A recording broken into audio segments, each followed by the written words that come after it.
Un saludo cordial a todos los amigos que nos están acompañando en esta semana, una semana importante para las familias. Justamente el título es Restaurando las Familias. Tenemos en esta ocasión un tema muy importante, cuyo título es un título muy sugestivo y muy llamativo para nuestra sociedad. Titula ¿Me amas? Es un título quizá que en el transcurso de la vida de cada uno de nosotros nos hemos hecho la pregunta en diversos ámbitos, ya sea en la sociedad, con tu prójimo, con tu esposo, tu esposa, o en tu trabajo, en el tema familiar. Así que vamos a abarcar este tema importante, cuyo título es ¿Me amas? Pero antes de eso vamos a hacer una pequeña oración. Acompáñame desde tu hogar. Cierra tus ojos si es posible y haremos la oración. Bondadoso Padre que estás en los cielos, estamos agradecidos por esta hermosa oportunidad que nos brindas de ser parte de esta transmisión y de este hermoso tema. Rogamos que tu Santo Espíritu pueda guiarnos en esta ocasión y que cada palabra vertida sea de beneficio para cada una de las personas que nos escuchan en este momento. Amado Dios, dirígenos. Toca nuestros corazones mediante tu palabra. Te lo rogamos y suplicamos en el nombre de Jesús. Amén. Muy bien, vamos entonces a ver este tema importante. El título es ¿Me amas? Es una pregunta. Y esa pregunta nos recuerda una situación especial. En la palabra de Dios, en el libro de Juan, el capítulo 21, el verso 17, se narra justamente cuando el Señor Jesús le hace una pregunta a uno de sus discípulos. Y se lo había mencionado 3 veces.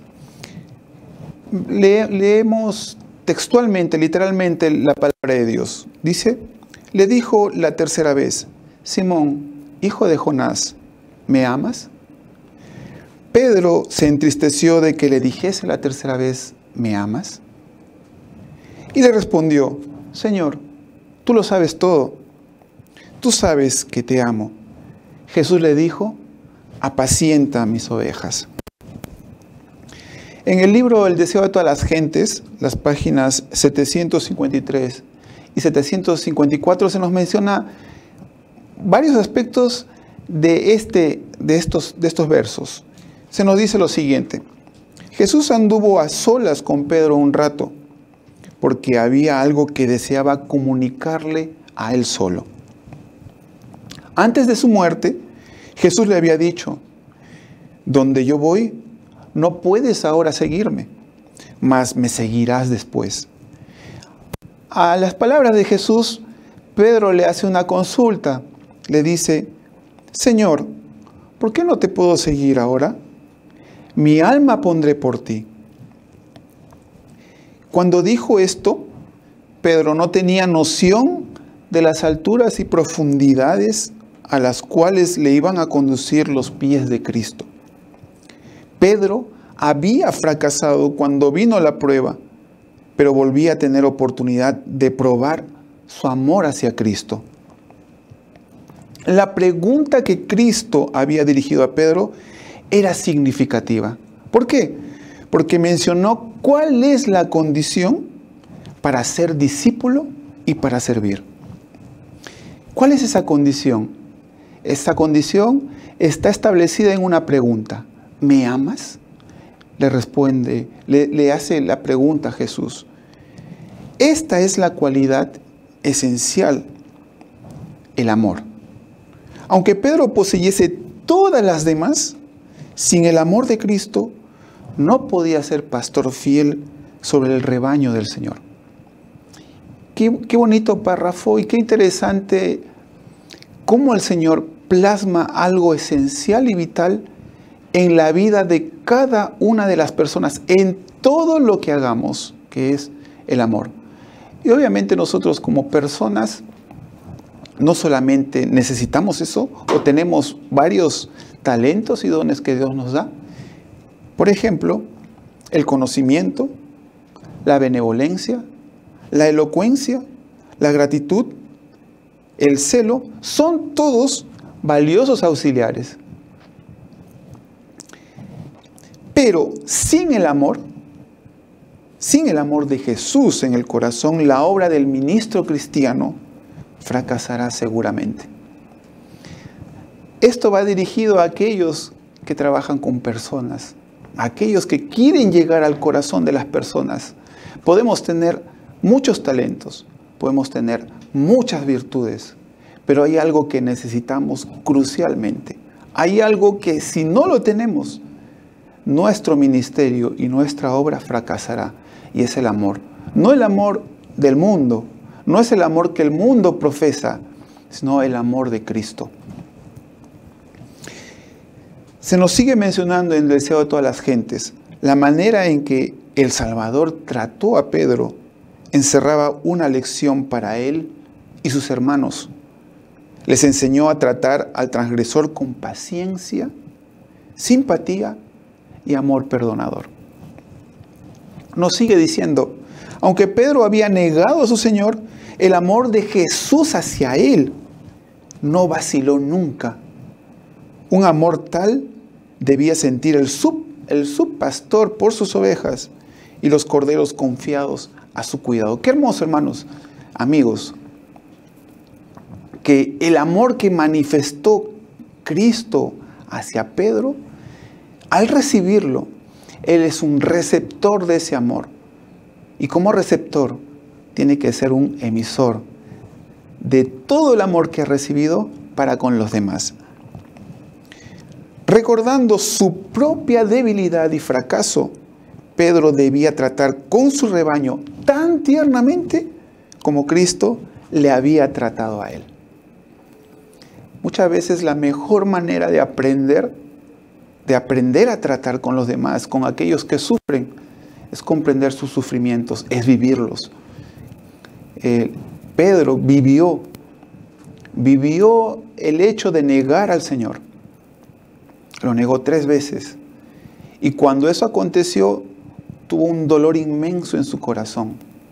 Pero ¿qué es lo que lo fortaleció? El amor de Cristo. Y esa experiencia le ayuda y le lleva a él a tratar a las personas con el mismo amor que Cristo le trató a él. Esa debe ser la experiencia que nosotros tenemos, deberíamos tener.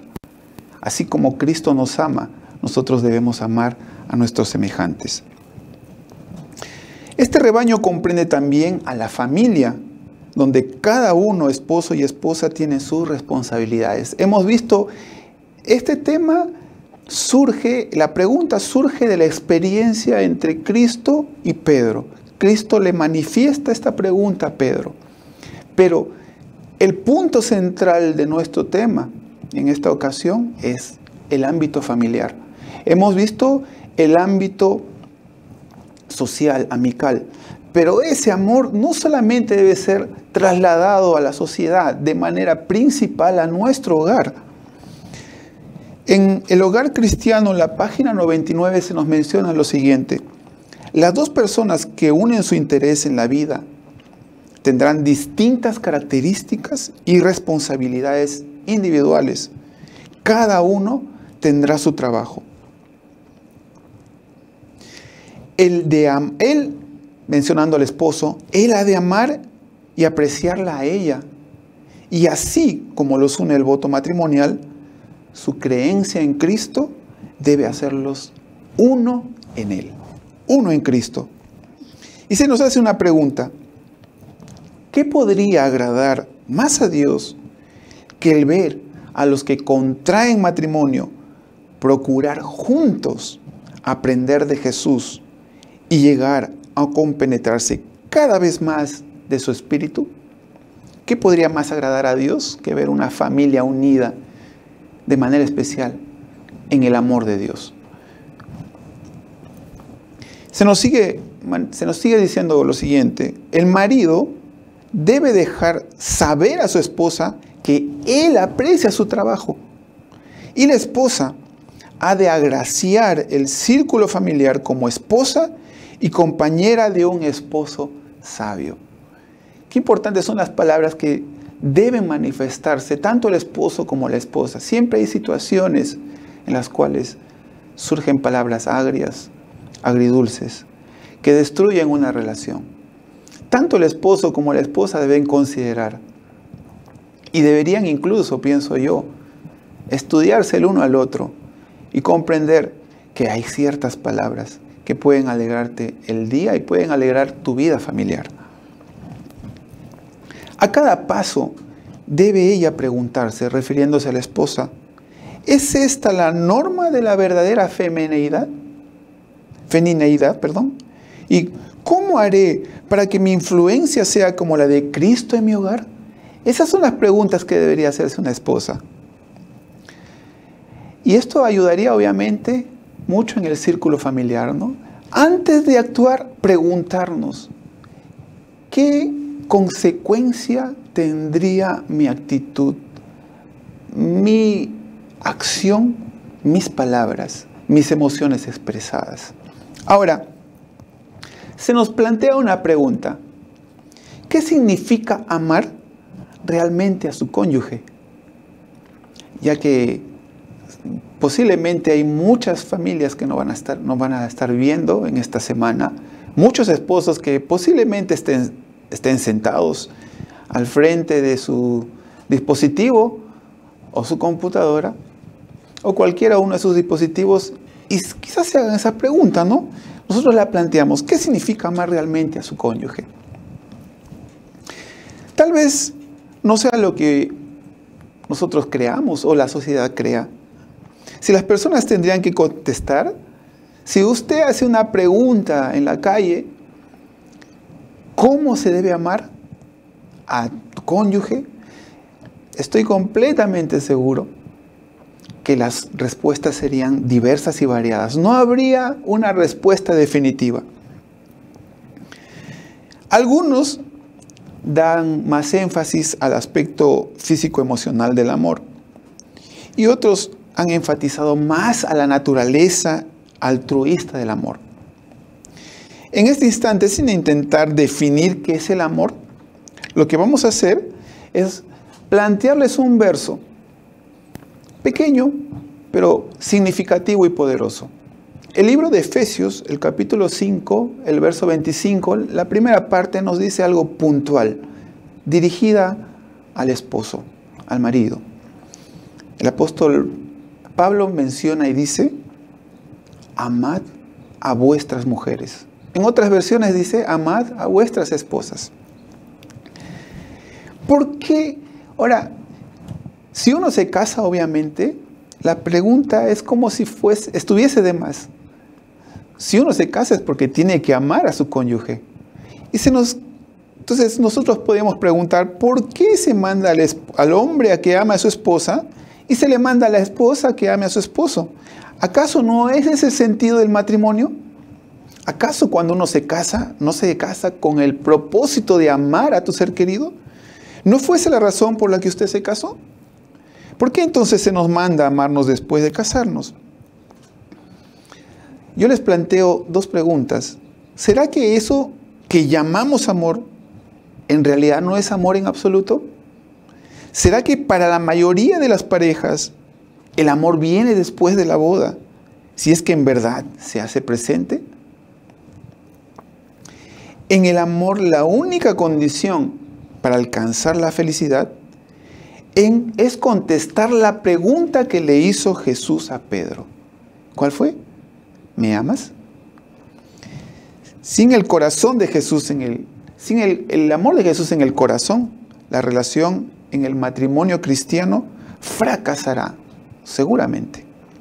Debemos responder con toda sinceridad, considerando que este principio, el amor, no es algo que esté inherente en el hombre, sino que viene de Cristo. Por eso que nuevamente vuelvo a exhortarles. Si nosotros planteamos esta pregunta entre cónyuges, ¿me amas? Muchas veces lo planteamos de acuerdo a cómo se define el amor en el mundo, sin considerar el amor de Dios. Y ahora vamos a explicar cómo es ese amor, el amor de Dios. En el libro de Deseo de todas las gentes, la página 753, nuevamente recalcamos y mencionamos la experiencia de Pedro. Antes de su caída, Pedro había tenido la costumbre de hablar inadvertidamente bajo el impulso del momento. Siempre estaba listo para corregir a los demás, para expresar su opinión, antes de tener una comprensión clara de sí mismo o de lo que tenía que decir. ¿Acaso nosotros muchas veces no somos así? Tomamos decisiones de hechos que nosotros muchas veces de manera subjetiva concluimos y actuamos ante ello. Así era Pedro. Pero, hablando del Pedro que no estuvo completamente convertido, cuando Pedro estuvo convertido, fue muy diferente. Conservaba su fervor anterior, pero la gracia de Cristo regía su celo. ¿Cómo es eso? Ya no era impetuoso, ya no era confiado en sí mismo, ya no era vanidoso, sino ahora era sereno, dueño de sí y dócil. Podía entonces alimentar tanto a los corderos como a las ovejas del rebaño de Cristo. ¡Qué maravilloso! Cómo el amor de Cristo transforma nuestras vidas. Cómo el amor de Cristo transforma la vida de un hombre impetuoso a un hombre dócil. Solamente Cristo y su amor puede hacer esa obra en nosotros.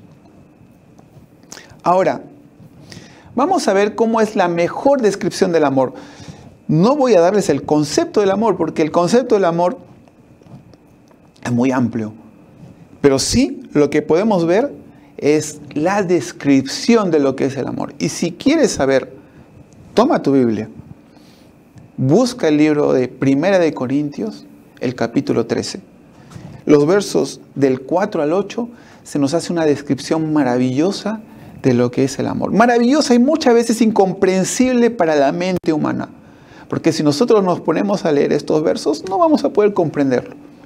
Difícil, humanamente hablando. El pasaje normalmente cuando nosotros aplicamos o leemos estos versos, en realidad se usa en situaciones específicas, por ejemplo, en matrimonios, ¿no? Y se inspira, y estos versos se inspiran a los no creyentes, porque en realidad este capítulo es un capítulo muy poético y tiene mucha belleza. Pero son muy pocas las personas que ven la implicancia práctica de lo que menciona este verso. Y vamos a leerlo. 1 Corintios capítulo 13, los versos 4 al 8. Menciona lo siguiente. El amor es sufrido, es benigno. El amor no tiene envidia. El amor no es jactancioso. No se envanece. No hace nada indebido. No busca lo suyo. No se irrita. No guarda rencor. No se goza de la injusticia, mas se goza de la verdad. Todo lo sufre, todo lo cree, todo lo espera, todo lo soporta. El amor nunca deja de ser. Esto es lo que nos dice la palabra de Dios respecto no a la definición, sino a la descripción de cómo es el amor. Ahora, si nosotros queremos analizar, es muy difícil comprenderlo y explicarlo todo a la vez. Así que lo que vamos a hacer es vamos a tomar algunas ideas claras respecto a lo que mencionan estos versos. Por ejemplo, nos decían los versos que el amor es paciente y benévolo. Este amor nunca exige que las cosas se hagan a su manera. No es un amor sábelo todo, sino que es comprensivo. No toma en cuenta el mal recibido. No se ofende con facilidad. Ahora, mencionando que el amor es cortés. ¿Cómo así? Muestra una actitud positiva ante los problemas. No pierde la fe. Siempre tiene esperanza. Se mantiene firme en toda circunstancia. El amor durará para siempre. Todas esas características de amor van dirigidos al bienestar de la persona humana. Y si se dan cuenta leyendo y analizando bien, sin el amor de Dios, no podemos establecer este tipo de amor cuyos resultados se reflejen en acciones. Imposible. ¿Cómo vas a amar en el sufrimiento? ¿Cómo vas a amar si una persona te hace sufrir? Se mencionaba en una película cuando un padre se encuentra con un hijo y el hijo tenía problemas familiares. Y el hijo se quejaba de su esposa, le decía al papá, ¿cómo puedo amar a alguien que no me respeta, que siempre me humilla y que no me pone en el lugar específico en mi hogar? ¿Cómo puedo amar a una persona que me insulta? Y el padre le dijo, interesante pregunta, y le responde, no puedes amar a esa persona porque no puedes dar algo que no tienes. Nosotros no tenemos ese tipo de amor. Ese tipo de amor viene de Dios. Y se nos menciona este libro, 1 Corintios capítulo 13, que este tipo de amor no está basado en emociones, sino en actitudes y las acciones que no son ajenas a nuestra voluntad. Ahora, en una relación, ya sea de esposos o quizás en el noviazgo, pero es obviamente mucho más doloroso cuando surge una frase dolorosa. Yo no la amo. Mencionando de un varón hacia una mujer. Qué triste y doloroso es escuchar la palabra de un ser amado que te diga eso. Yo no la amo. Cuando las parejas están en conflicto y a punto de separarse, concluyen con un factor decisivo. Y mencionan normalmente lo que les voy a decir. Bueno, es que sencillamente ya no nos amamos. Se supone que eso sea definitivo. El divorcio es la única alternativa. Después de todo, no podemos evitarlo. Nuestro amor sencillamente se perdió. Eso es lo que normalmente se escucha cuando una relación está destruida. O surgen otras expresiones, por ejemplo, que es ajeno a mi voluntad. O sea, el amor que yo quiero sentir, que ya no tengo por ti, es ajeno a mí, cuando en realidad no lo es. Un esposo dijo, desearía poder amarla, pero ya es demasiado tarde. Ya han pasado demasiadas cosas. A veces el sufrimiento es tan grande. La forma como hemos actuado ante nuestro ser querido es tan dolorosa que quedan cicatrices y llagas. Y a veces se culminan las relaciones mencionando esto. Ya han pasado demasiadas cosas. Pero para explicar esta situación, ya no la amo o ya no lo amo, podemos analizar Efesios capítulo 5, el verso 25, la segunda parte. O vamos a leer todo el verso, porque la primera parte que habíamos leído decía, esposos, amad a sus mujeres.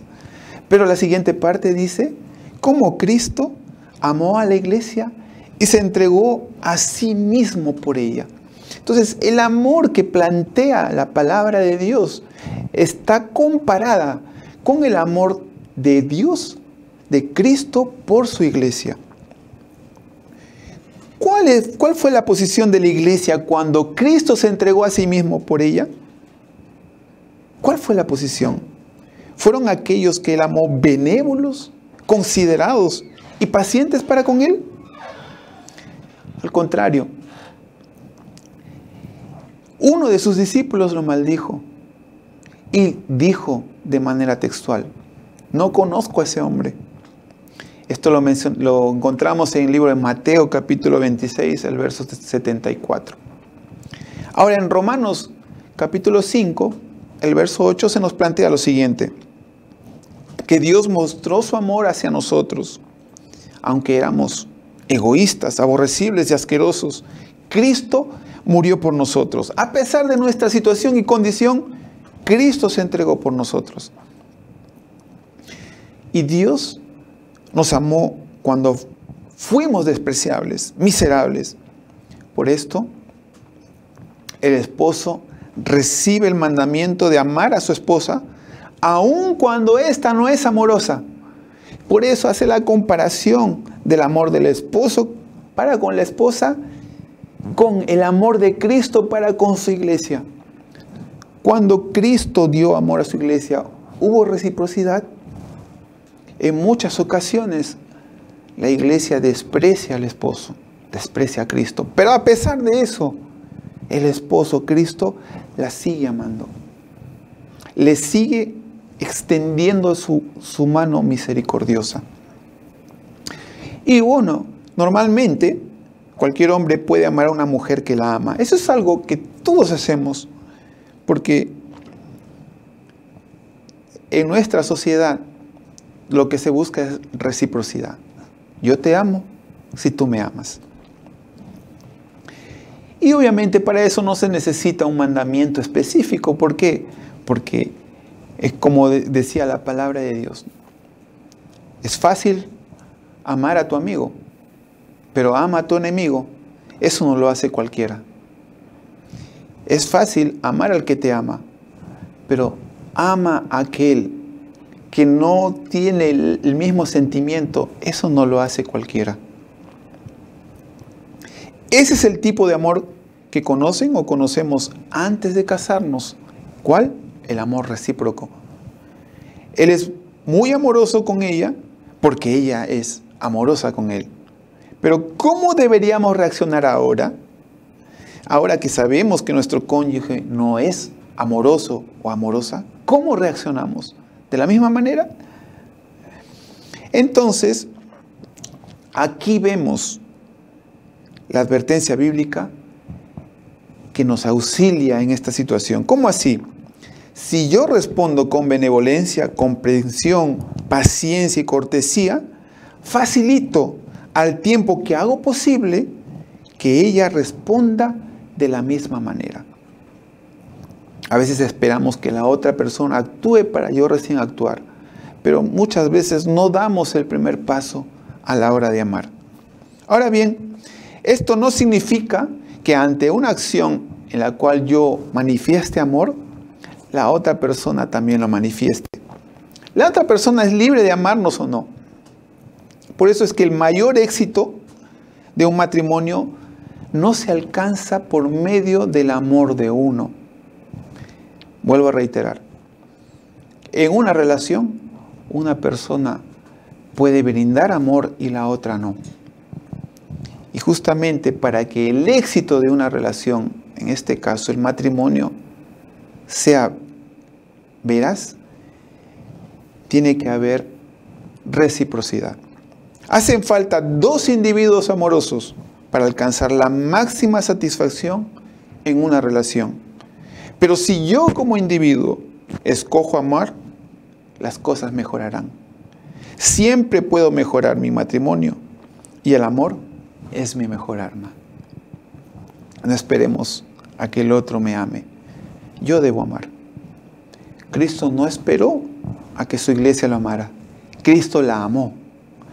Y como dice la palabra de Dios, nosotros lo amamos porque Él nos amó primero. Y así debería ser la familia, la unión familiar. Estamos ya casi culminando el tema. Tengo una reflexión para ustedes.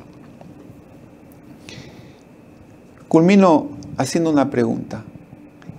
Viendo todo lo que hemos comentado en esta ocasión, me pregunto, ¿qué es el amor? Cuando hago todas las cosas sin darle importancia a mis sentimientos o independientemente de las acciones de los demás, esto es amor. ¿Está claro? El amor no tiene nada que ver con sentimientos. No tiene que ver nada con el resultado de lo que hagan otros. El amor tiene que surgir en mí, aquí, de una fuente, independientemente de mi entorno. Cristo, nuevamente tomo el ejemplo de Cristo. Cristo es la fuente del amor. Él manifestó amor no basado en su entorno, porque Él quiso amar y porque Él es amor.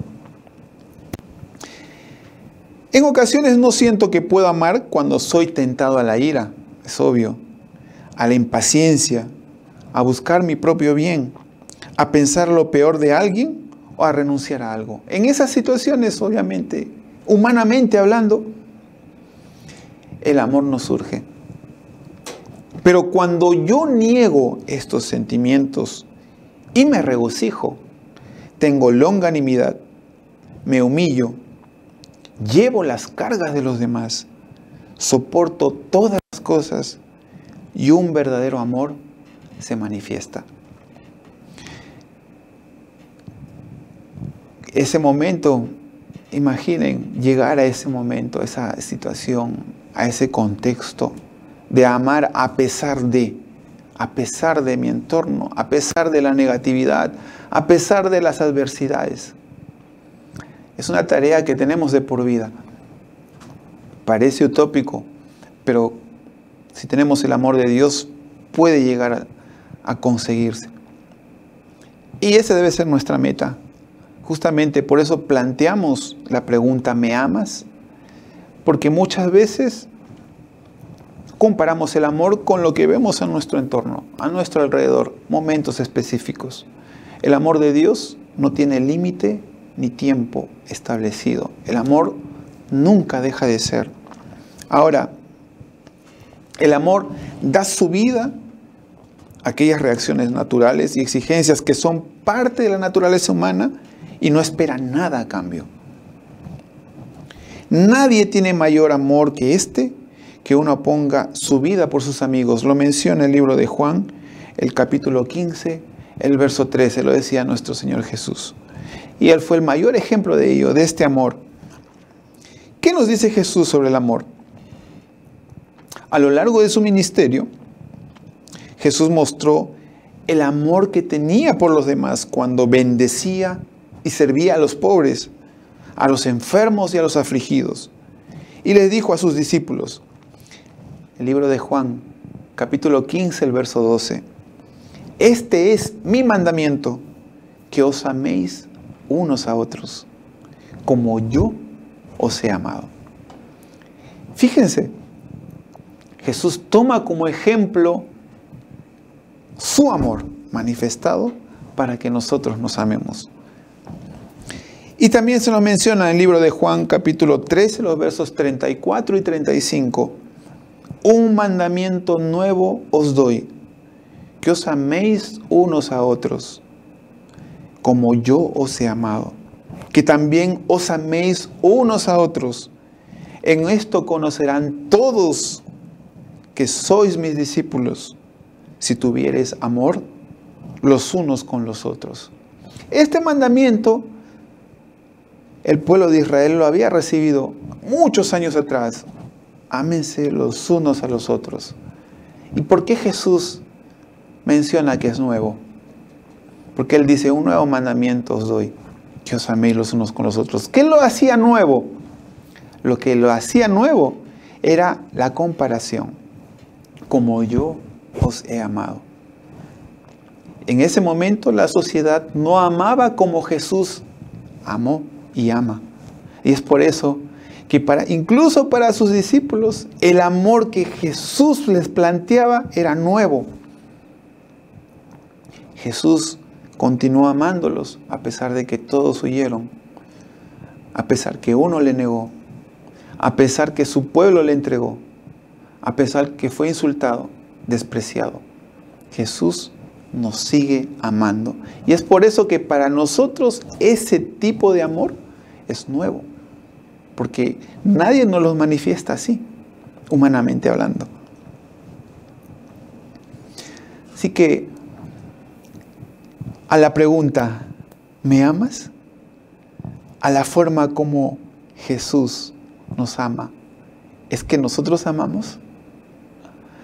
el Señor nos ayude a poder nosotros recibir ese amor. Si no sabes cómo, arrodíllate. Arrodíllate ante el Señor y dile: Señor, enséñame a amar como tú me amas. Transforma mi corazón. Te doy mi corazón para que me enseñes a amar. Si tienes en este momento quizá algún problema familiar, ora al Señor para que te dé más amor hacia tu prójimo, hacia tu cónyuge. Y yo estoy completamente seguro que tu vida cambiará. Y quiero aprovechar la oportunidad para hacer una oración, culminando este tema, para que el amor de Dios more en nuestros corazones. Acompáñame en oración. Bondadoso Padre que estás en los cielos, estamos agradecidos porque en tu infinita misericordia, mediante tu Hijo Jesús, has manifestado un amor total. Entregaste todo el cielo, todas tus bendiciones e incluso das todo en favor nuestro. A pesar que somos indignos, malos, a pesar de que te negamos, tú nos sigues amando. Señor, enséñanos a amar de esta manera. Y te ruego por cada familia que nos está acompañando, que nos está viendo, que quizá está meditando en cómo es su vida conyugal. Yo te pido, mi Dios, que puedas bendecir a cada familia de nuestra sociedad, para que el amor inunde sus corazones, no solamente en los padres, sino también en los hijos. Ayúdanos, Señor, a ser familias fuertes, unidas y que se amen, a pesar de las adversidades y conflictos que nunca faltan. Amado Dios, también enséñanos a amarte, a amar a nuestro prójimo. Dirige nuestras vidas. Danos ese amor. Te lo ruego y suplico, solamente confiando en el nombre de tu Hijo Jesús. Amén.